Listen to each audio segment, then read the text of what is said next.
मैं हूं निवेदिता। दुनिया में पैसे वालों के अजीबोगरीब शौक होते हैं और उनकी खबरों को सुनकर कुछ लोग हंसते हैं और कुछ लोग टेंशन में आ जाते हैं। तो आज हम एक ऐसे ही सनकी राजा के बारे में बताने जा रहे हैं जिसके बारे में जानकर आप चौंक जाएंगे और हंसेंगे भी। जी हाँ, थाईलैंड में सरकार के खिलाफ बड़े स्तर पर विरोध प्रदर्शन हो रहे हैं।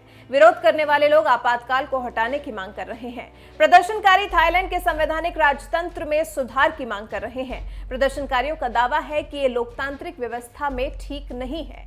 जनता के गुस्से का अंदाजा आप इसी बात से लगा सकते हैं कि कोविड-19 के कारण थाईलैंड में लोगों के इकट्ठा होने पर रोक लगी हुई है, लेकिन लोगों ने इस प्रतिबंध को दरकिनार कर दिया है और सरकार के खिलाफ प्रदर्शन कर रहे हैं। खबरों की माने तो राजतंत्र को लेकर लोगों की गुस्से की कई वजह हैं। इनमें से एक है थाईलैंड के राजा वजीर लोंगकॉन, जिनके व्यवहार से जनता बहुत ज्यादा क्रोधित है। जब 2016 में वजीर लोंगकॉन गद्दी पर बैठे तो लोगों को काफी उम्मीद थी कि राजा थाईलैंड को आगे ले जाएंगे, लेकिन राजा शासन से कोसों दूर रहे हैं। जनता का गुस्सा तब ज्यादा बढ़ गया जब सारा देश कोविड-19 महामारी से जूझ रहा है तो वो जर्मनी के पहाड़ियों में स्थित किसी आलीशान विला में अपनी रानियों के साथ खुद को क्वारंटीन किए हुए थे। ये पहली बार नहीं है जब राजा गलत वजहों से चर्चा में आए हैं। इससे पहले भी अपनी अजीबोगरीब बातों के लिए चर्चा में रहे हैं। बीते दिनों राजा ने अपनी पत्नी को 1 साल तक जेल में रखने के बाद उनकी सजा माफ कर दी है और उन्हें हरम में फिर से शामिल होने की इजाजत दे दी।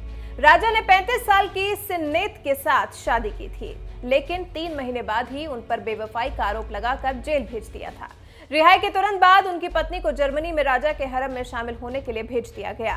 यहाँ पर एक दिलचस्प बात आपको बताते चले कि कुछ सालों पहले तो राजा की सनक ने सारी हदें पार कर दी थी जब उन्होंने अपने एक पालतू कुत्ते जिसका नाम फुतू था उसको थाईलैंड एयरफोर्स का एयर चीफ मार्शल बना दिया था। ये खुलासा किसी और ने नहीं बल्कि अमेरिकी राजदूत राल्फ एल बॉयस ने किया था, जो कि क्राउन प्रिंस के सम्मान में एक विशाल रात्रि भोज में शामिल हुए थे, जहां पर कुत्ता पूरी तरह सज धज कर आया था।